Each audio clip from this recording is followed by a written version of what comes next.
Alright guys, welcome to part 2 of how to solve a 3x3x3 Rubik's Cube. Once you're in part 1, what you're going to want to do is scramble your cube. So let's go ahead and scramble mine all up. So yeah, I mean, there's not really a good way to scramble it. Just move your cube so it's all scrambled, and there we go.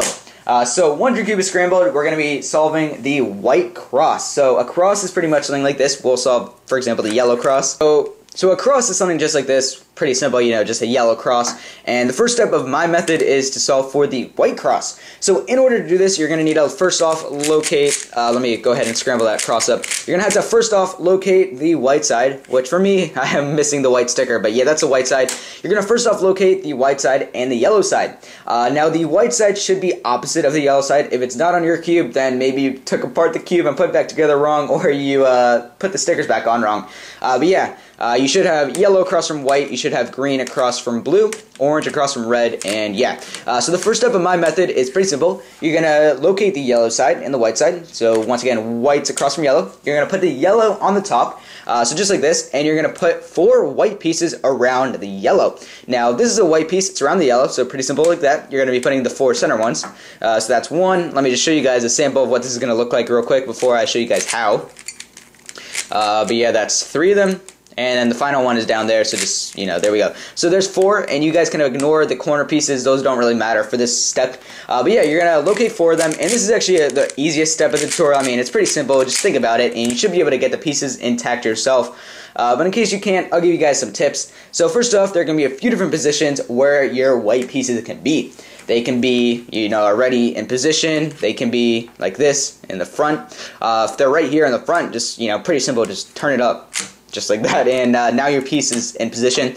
They can be right here, and if they're right here, what you're going to want to do is, just ignore what I'm doing here, you're going to want to turn it in position so it's in one of those 2 spots, so just spin it like there. Now it's in one of the 2 spots, and now you guys can spin it up, and it's in position. However, sometimes this won't work, as you guys can see here. In this case, it didn't really work because you knocked that piece out of position, and you never want to knock pieces out of position. I mean, why would you? So if you do accidentally knock a piece out of position, just put it back in position, so just spin it back, and now you're going to want to put an empty piece there. So what I mean by empty piece is pretend you have a cube like this where you have 3 pieces already solved, and you're locating the 4th one, it's right here, and you want to put it, you know, you want to spin it up, so it's already in position, you want to just spin it up. However, you knock out that piece. So what you're going to want to do is, instead of knocking out that piece, you're going to want to put an empty piece there, and the empty piece would be this one. That's what I mean by empty, just a piece that's not white. So yeah, spin it there. Now when you spin up, the piece won't get knocked out, which is good, and now you have all 4 of them.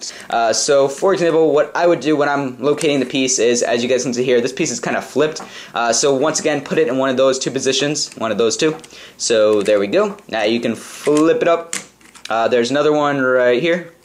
So this one's on the bottom, so I can just flip it up. So now we have 3 of them, and the 4th one is right here. Just flip it up. So just like that. That was kind of an easy case. Pretend you have a case like this, where you have this piece here, and when you flip it up, it unfortunately knocks out that other piece. So remember, use the technique of putting an empty piece there. So now there's an empty piece, so when you spin this one up, it won't knock out that other piece. So yeah, pretty simple. And there's a 4th piece, so just spin it up.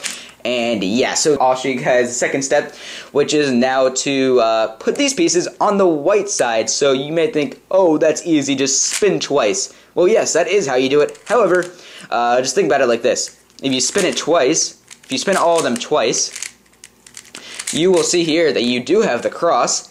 However, some of the pieces are wrong, so when you're going to go ahead and finish the orange side, there's a green there. So yeah, that's not right. So if you did that, spin them back, and you should have all your pieces back on the yellow side. And what you're going to want to do is you're going to pick one of the pieces. You're going to do them one at a time. So first off, let's just pick, you know, this piece. So white, and you're going to look at the other color on that piece, and so that's green.